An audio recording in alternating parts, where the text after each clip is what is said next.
"Behold, I have arrived, O chosen one," announced a strange, unfamiliar voice, which then muttered under its breath, "What a stupid place to put the water."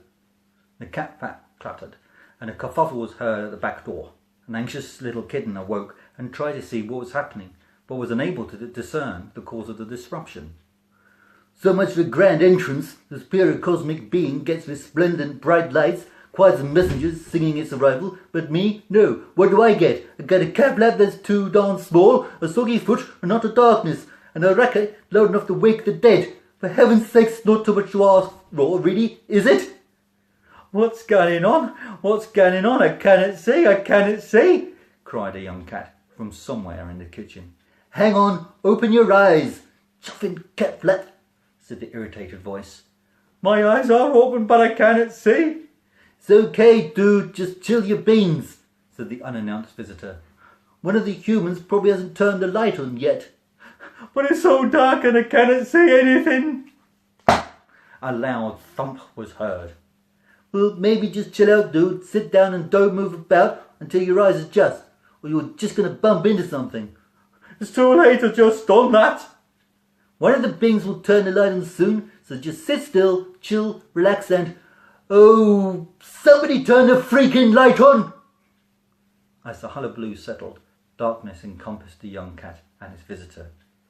The usual noises could be heard, seeming so unusual in the darkness, making the kitten twitchy and jumpy. "What was that?" "What now? What was what?" "That! There it is again!" "What?" "That! What?" "That noise!" "What noise?" "That tapping noise!" "What tapping noise?" "That tapping noise!" "It's the blooming tap! For pity's sake, dude, just chill your beans! Just relax! For a chosen one, you're rather anxious. Was expecting some sort of bold, fearless tiger." The dripping water on a metal sink echoed through his still property. As their eyes adjusted to the dark light, the guest cat lay down next to the whimpering kitten and closed his eyes. How can you sleep at a time like this?" "Any time is a good time to sleep, and I definitely need a nap after such a failed entrance," said what appeared to be possibly another cat as it flexed its long tail before slouching to the floor alongside him. But what about the perils within the darkness? What if something breaks in and eats us? What if a zombie dog should wander in and take us in its mouth? The stings of rotten flesh. What if you just shut up and stop worrying? Chill, relax, let those beans cool down, dude." Yawning, the visiting Moggy settled down once more, as the timid dark tabby beside him lay down, shivering nervously. Every little sound made the young cat jump and gasp. His wide dark eyes searched the dim room that they were in, looking for would-be monsters that lurked under the chairs, units and tables. "I don't think I can put up with this much longer, man." Okay. Let's start this again. Songs, cat flap, and water. "Lo! I am here, O chosen one. I come to reveal and explain to you the secrets of the mystical arts." "What's the mystical arts?" "The mystical arts which work with us and through us since the dawn of time until the end of everything, when the universe dissolves and becomes a bit like a custard-like substance, but without the vanilla extract for flavouring. Anyway, I have approached you to teach you the principles of these mysteries that work in, through, and with us. Sound good to you?" Okay. "Good. Now then, first things first, what is your name?" Puddles?"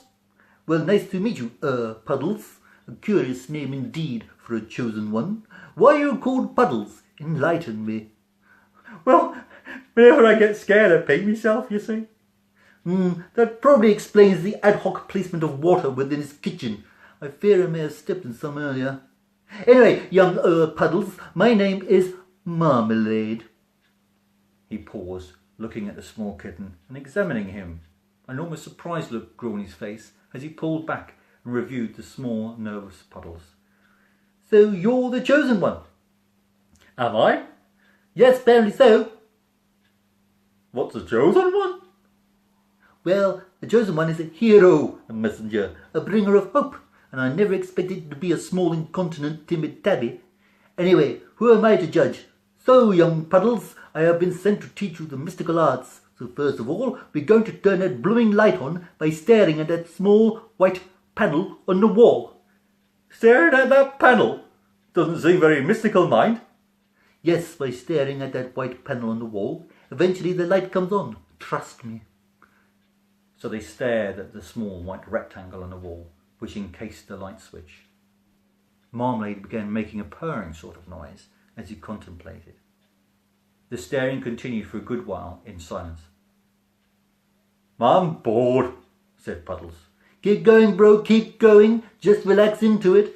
This is called contemplation, dude, and it's part of the mystical arts, alongside meditation, the law of attraction, and how not to get your butt kicked by Mildred, who lives at 52 Blythe Crescent.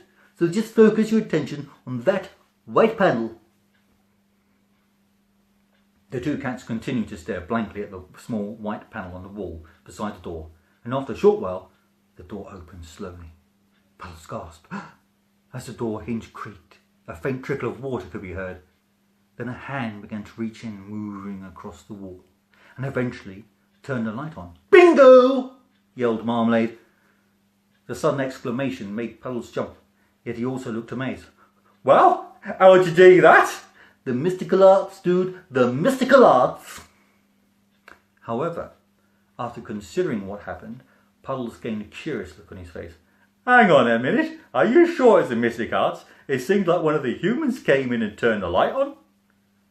A frown adorned Marmalade's face, so he got up and paced around the kitten in a rather disappointed mood, giving the kitten a chance to observe his tutor and notice the long-haired ginger Persian cat's physique, his size, poise and posture. Placing his visage right in front of the kitten's face, he narrowed his eyes. I don't like this cynicism, dude. If you are to learn the ancient secrets from me, you need to open your mind and be less judgmental. I can't deal with negative energy, okay, dude? Pulling himself back from the kitten, he continued. So, you are probably wondering what teachers of the mystical arts do. Well, we reveal things, prophesy things, ponder things, know things, tweak things, deliver messages about things, have visions regarding things. Oh, and write a lot of poetry. That's a lot of things. And the poetry, dude. Don't forget about the poetry. What's poetry? Marmalade cleared his throat and poised himself to perform a poem. When a supreme being requireth a task, like delivering a message or a get-well card, do as we must for the great being to whom we pray, such things as the shopping or cleaning the litter tray. No job is too little or too large, whether 'tis to fetch forth heroes, treats, or a packet of lard. There was a pause, a silence for what potentially would be applause, but none came. Marmalade looked at Puddles, who had a blank expression covering his face, then sighed. Right then, lesson numero 1, interconnectedness. All things are inexplicably entwined. For example, the light gives life to the corn makes cereal in which the milk is poured, which is consumed by catlets and other beings. Thus, all things are connected. Puddles looked perplexed. How?